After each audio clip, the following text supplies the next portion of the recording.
হাকিম সাহেবা।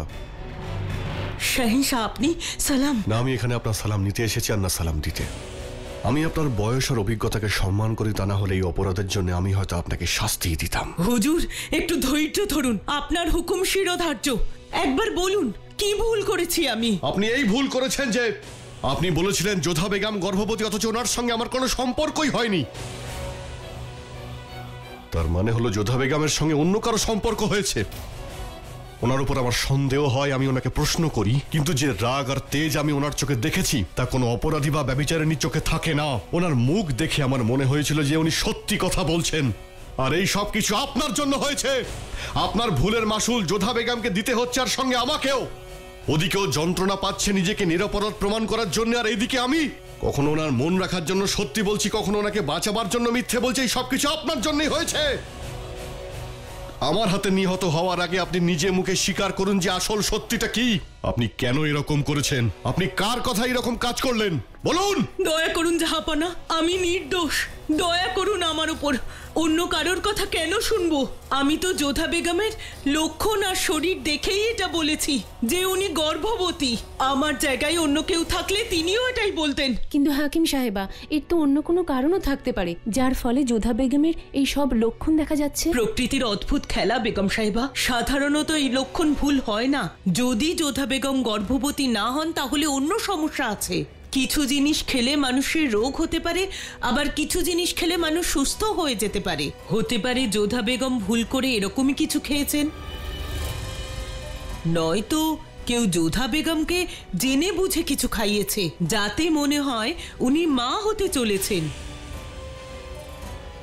অনেক সময় কলা গাছের পাতা আর তার শিকড়ের রস খেলে ক্লান্তি, মাথা ঘোরা, বমি ভাব এইসব লক্ষণও দেখা দিতে পারে। আমার সাথেও অনেক বছর আগে এইরকমই একটা ঘটনা ঘটেছিল। ইনি গর্ভবতী নন। কি? কিন্তু কিভাবে? আর 4 মাস ধরে যে উপসর্গ দেখে আসছে সেটা তবে কি? অনেক জড়িবুটি এমন থাকে যেগুলো খেলে এইরকম উপসর্গ দেখা যেতে পারে, কিন্তু আসলে সেটা হয় না। আর যখন সেই মহিলার শহর বাড়ির সবাইকে জিজ্ঞাসাবাদ করলো, তখন তার মা সত্যিটা বলল। আসলে সে তার ছেলের বউকে বাড়ি থেকে তাড়াতে চেয়েছিল। তাই ওর ছেলে যখন কাজের জন্য বাইরে গেল, তখন কোথা থেকে জড়িবুটি এনে বউকে খাইয়ে দিয়েছে, যাতে মনে হয় যে সে মা হতে চলেছে। শাশুড়ি ষড়যন্ত্র করে এই সব করেছে যাতে ছেলের মনে হয় তার বউয়ের অন্য কারোর সাথে সম্পর্ক আছে, যাতে সে তার বিবিকে তালাক দিয়ে দেয়। এটা তো সাধারণ মানুষদের কথা হুজুর। আপনার তো অনেক শত্রু আছে। আপনার মনে আছে যে রোকেয়া বেগমেরও এইভাবেই বাচ্চা নষ্ট করা হয়েছে? এর কোনো কি উপায় আছে হাকিম সাহেবা? আছে। এই ঔষধটা যোধা বেগমকে অবশ্যই খাওয়াবেন। 4 ঘন্টার মধ্যে জানতে পারবেন যে যোধা বেগম মা হতে চলেছেন কিনা।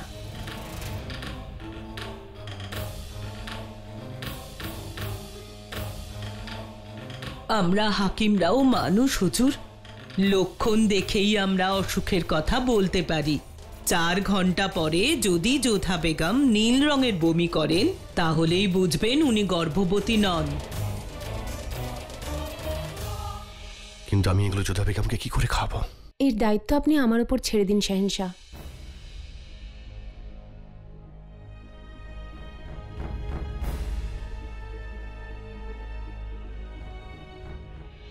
জালাল বংশধরের স্বপ্ন দেখেছিল, ওর সাথে সাথে এই সাম্রাজ্য। তোমার মা হওয়ার খবর শুনে কত খুশি ছিলাম আমরা। আর এই একটা সত্যি সেই সব স্বপ্ন ভেঙে চুরমার করে দিল। যদি এই বাচ্চাটা জালালেরই না হয়। বলো যোধা বেগম, যদি জালাল এখনো তোমাকে স্পর্শ নাই করে, তাহলে তুমি কি করে গর্ভবতী হও?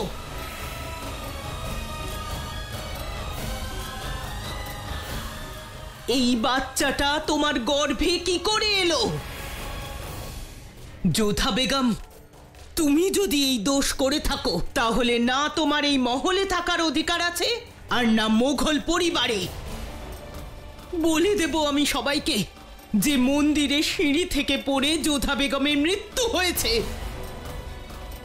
জলে ডুবে যোধা বেগম মারা গেছে, তাও এখানে থাকার অনুমতি আমি তোমায় দেব না। আম্মি জান, আজ পর্যন্ত আমার মনে হতো যে আগ্রায় একমাত্র আপনি আছেন যিনি আমাকে বোঝেন, কিন্তু আজকে আপনার এই প্রশ্ন আমার সেই ভাবনাকে ভুল প্রমাণ করল। আপনিও আমাকে জিজ্ঞেস করছেন যে এই সন্তান কার? হ্যাঁ, আমি জিজ্ঞেস করছি, কারণ আমি জানি যে আমার জালাল এত বড় মিথ্যে কথা বলতে পারে না যে ও তোমার সঙ্গে একটা রাতও কাটায়নি।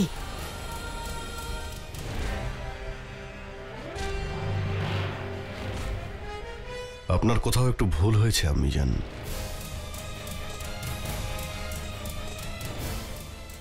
আমি অবশ্যই যোধা বেগমের সঙ্গে রাত কাটিয়েছি।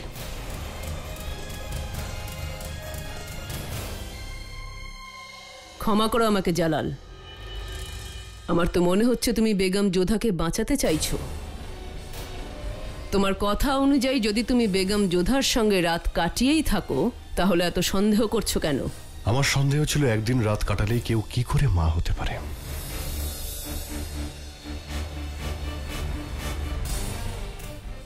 তাই আমার মনে হয়েছিল আমি ছাড়া যোধা বেগমের কি অন্য কারোর সঙ্গে সম্পর্ক আছে। কিন্তু এবার আমার বিশ্বাস হয়েছে যে এই সন্তান আমারই।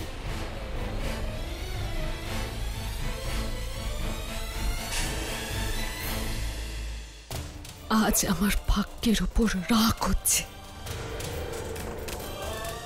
যে আপনার মতন পুরুষের সহধর্মিণী আমি।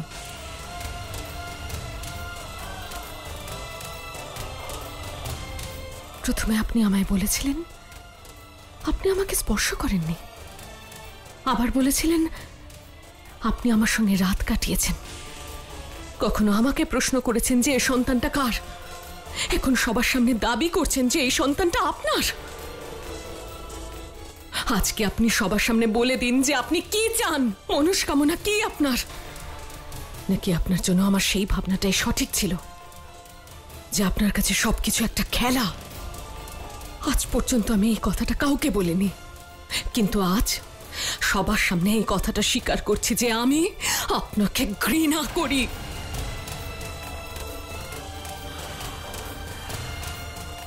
সেই মুহূর্ত থেকে যে মুহূর্তে আমার হাত আপনার হাতে সমর্পণ করা হয়েছিল, সেই রাতকে ঘৃণা করি যার জন্য আমাকে এত অপমান সহ্য করতে হলো, আর সেই সন্তানকেও ঘৃণা করি যে আপনার জন্য আমার গর্ভে বড় হচ্ছে। ছি!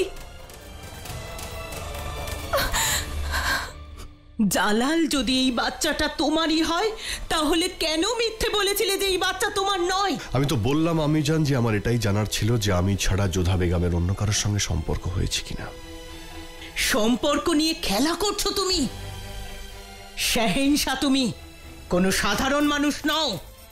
শাহেনশা যদি একটা ভুল করে তাহলে সাম্রাজ্যে ভুলের পাহাড় তৈরি হয়। আমি জান আপনি ব্যাস, আমাকে আম্মি জান বলবে না। আজ তুমি যা করেছো তাতে আমার মাথা নিচু হয়ে গেছে, সাম্রাজ্যের মাথা নিচু হয়ে গেছে। সেই সিংহাসনকে লজ্জিত করেছো যেটাতে শাহেনশা হুমায়ুন বসতেন।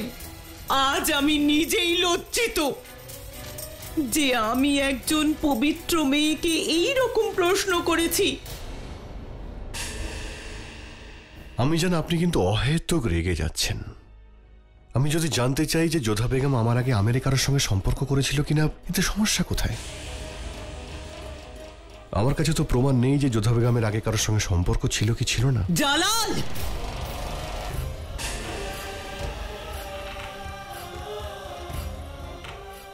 কিছুক্ষণ আগে আমি যদি এটা না বলতাম যে আমি এখানে মারিয়াম মাকানি হয়ে এসেছি, তোমার আম্মি জান নয়, তাহলে আজ তোমায় আমি উচিত শিক্ষা দিতাম। কিন্তু আজ আমি মালিকায়ে আজম হয়ে এসেছি, আমি শাহেনশার উপর হাত তুলতে পারি না। ভালো হতো যদি তুমি সিংহাসনে না বসতে, তুমি যদি শাহেনশা না হতে জালাল। যদি এই কথা আমাকে অন্য কেউ বলতো, চলে যাও এখান থেকে। এরপর কিন্তু আমি মারিয়াম মাকানি আর শাহেনশা পদের সম্মান ভুলে যাব।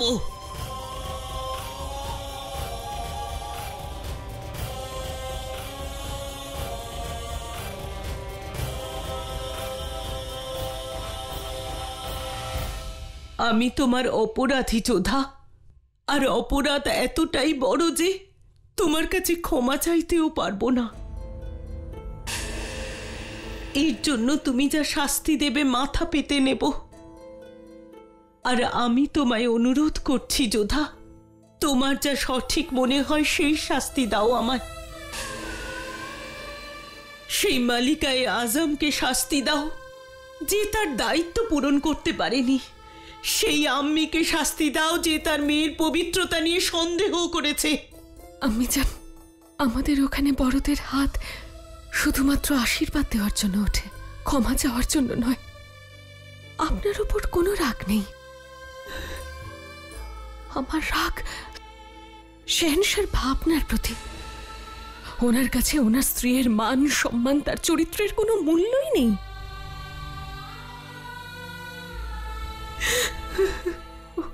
ক্ষমা করে দাও যোধা।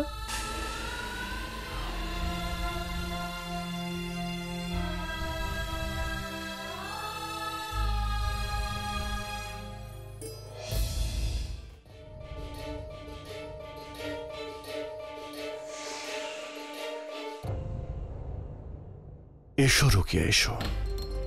আমি জানতাম যে তুমি আমার উপরে যতই বিরক্ত থাকো, কোনো প্রশ্ন করতে তুমি এখানে অবশ্যই আসবে। বলো, কি জিজ্ঞাসা করবে? জালাল, এই কেমন খেলা খেলছো তুমি? কখনো বলছো যে তুমি যোধা বেগমকে স্পর্শ করনি, আবার কখনো বলছো যে তুমি ওর সঙ্গে রাত কাটিয়েছো। কখনো বাচ্চাটার বৈধতা নিয়ে প্রশ্ন তুলছো, আবার কখনো নিজের বলে মেনেও নিচ্ছ। এই কেমন জঘন্য খেলায় মেতেছো তুমি? আমিও জানতে চাই রোকেয়া বেগম, যেটা কি ধরনের জঘন্য খেলা। গতবার তুমি আমাকে বলেছিলে যে তুমি তোমার বন্ধুর উপরে বিশ্বাস হারিয়েছো, কিন্তু নিজের শাহেনশার উপরে বিশ্বাস রাখো রোকেয়া। যা হচ্ছে তুমি তা হতে দাও। কি হতে দেবো জালাল? রোকেয়া, কোনো ঘটনার সবটা জানার জন্য তার শেষ পর্যন্ত যেতে হয়, আর আমি সেটাই করছি। কিন্তু তুমি দেখো, তুমি এখন আর কোনো প্রশ্ন করবে না। কিছুক্ষণ পরেই সত্যিটা সবাই জেনে যাবে।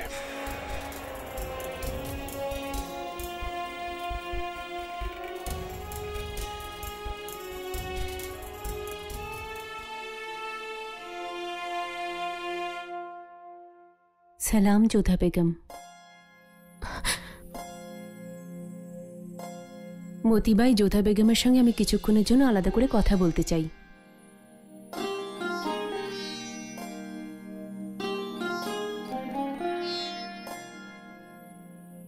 বসুন।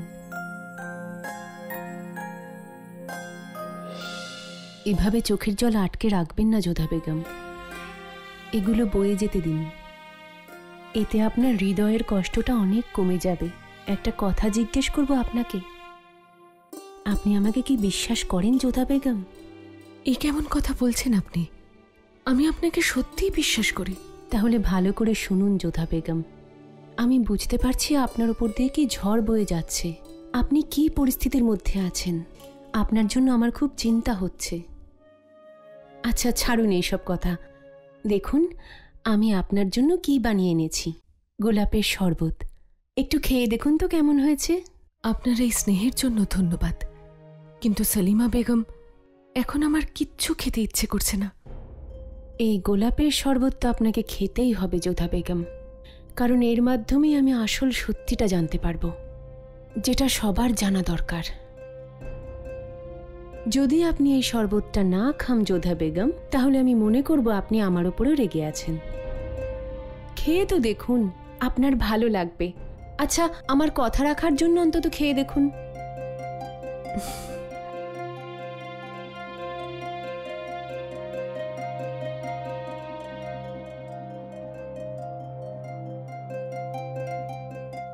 আপনি কি জানেন যোধা বেগম, এটা আমাদের শাহী বাগানের শাহী গোলাপ দিয়ে তৈরি। একদম আপনার ব্যবহারের মতোই মিষ্টি। ধন্যবাদ। আচ্ছা, আমি এখন আসি।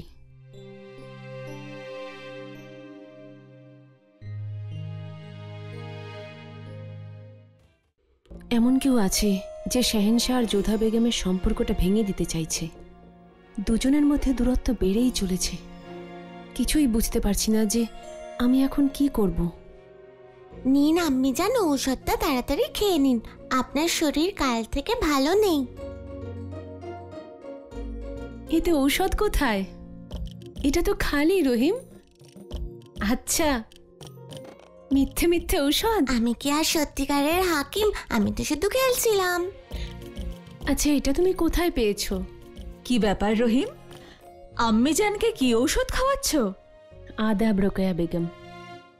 আদাব। সালাম আলাইকুম আম্মি যান। ওয়ালাইকুম আসসালাম রহিম, তুমি তো বললে না যে তুমি আম্মি জানকে ঔষধ কেন দিচ্ছ? আমি যেন শরীর ঠিক নেই, বমি করছেন উনি, তাই ঔষধ দিচ্ছিলাম। যাও রহিম, তুমি বাইরে গিয়ে খেলো।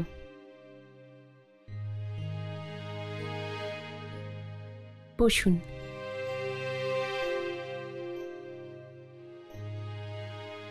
মনে হচ্ছে এখন শরীর খারাপ হওয়ার আবহাওয়া চলছে।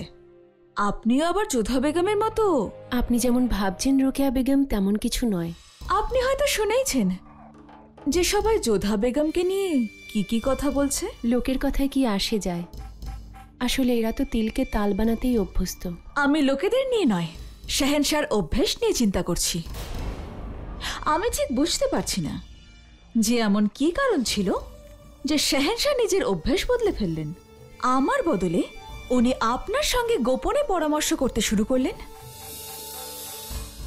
না না, যদি শাহেনশাহ আপনাকে বলতে বারণ করেন তাহলে আপনাকে আমি জোর করব না। আপনি আমার বোন রোকেয়া বেগম, আর মালিকায় বেগমও আপনি। আপনি ভালো মতনই জানেন এই হারেমে ও শাহেনশার কাছে আপনার গুরুত্ব কতখানি। আর এই হারেমে শাহেনশাহকে আমার চেয়ে ভালো আর কেউ চেনে না। সেজন্যই তো আমার চিন্তা হচ্ছে যে শাহেনশাহ কতদিন যোধা বেগমের এই কার্যকলাপ সহ্য করে যাবেন। আমি আবারও বলছি রোকেয়া বেগম, লোকেদের স্বভাব হলো তিলকে তাল করা। এটাও তো হতে পারে কেউ যোধা বেগম আর শাহেনশার মধ্যে দূরত্ব তৈরি করতে চাইছে। দূরত্ব? সেলিমা বেগম ওদের মধ্যে ঘনিষ্ঠতা ছিলই বা কবে? যে কথাটা শাহেনশাহ আমাকে বলেছেন তারপর তো আমি নিশ্চিত হয়ে গেছি যে যোধা বেগমের হয়তো কারোর সঙ্গে। ক্ষমা করবেন রোকেয়া বেগম, আপনি মালিকায় বেগম, আবার বাবর আর হুমায়ুনের উত্তরাধিকারী। আপনি যোধা বেগম ও রাজবংশী পরিবার থেকে এসেছেন, তাই এই সমস্ত কথাকে গুরুত্ব দেওয়া আপনার উচিত নয়। ব্যাপারটা তো ছড়িয়ে পড়েছে সেলিমা বেগম, এবার শুধু আগ্রার প্রজাদের কাছে পৌঁছানো বাকি। আর খবরের কি, সেটা তো হাওয়ার মতো, বন্ধ দরজাও তাকে আটকাতে পারে না। একটু ভাবুন, যখন প্রজারা জানতে পারবে তখন ওরা প্রশ্ন করবে, তখন আপনি আর শাহেনশাহ কতজনের মুখ বন্ধ করবেন? এই বিষয়টাও একটু ভেবে দেখবেন। শাহেনশাহ আজকাল আপনার থেকে পরামর্শ নেন, কে বলতে পারে এই সমস্যার জন্য উনি আপনার থেকে পরামর্শ নেবেন না। আসছি।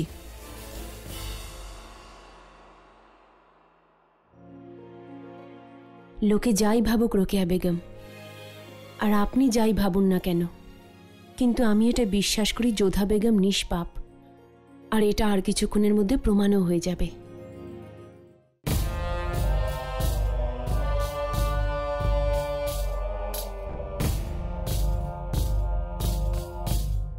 এতটা সময় কেটে গেল, আমি এক মুহূর্তর অপেক্ষা করতে পারছি না। সত্যিটা খুব তাড়াতাড়ি আমাকে জানতেই হবে।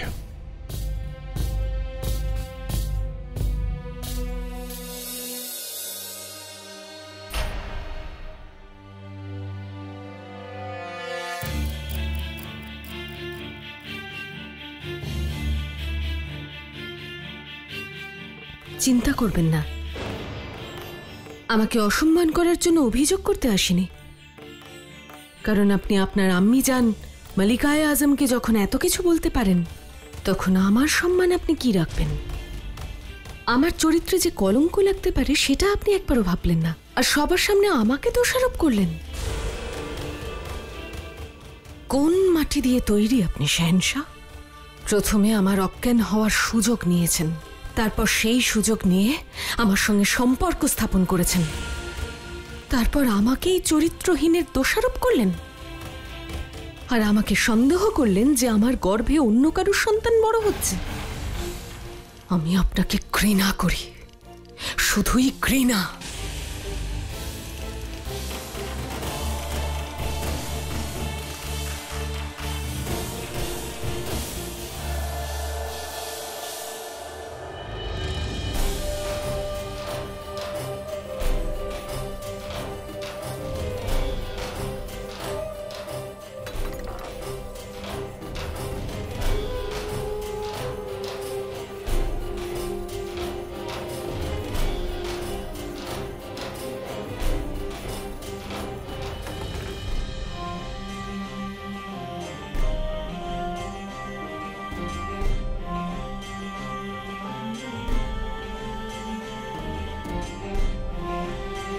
আপনাকে সবার ঘৃণার থেকে বাঁচানোর জন্য আমাকে এইসব করতে হয়েছে যোধা বেগম। আমাকে প্রথমবার সবার সামনে মিথ্যে কথা বলতে হলো। আপনার আমাকে ঘৃণা করাটাই স্বাভাবিক, আমি আপনার ঘৃণা কবুল করলাম।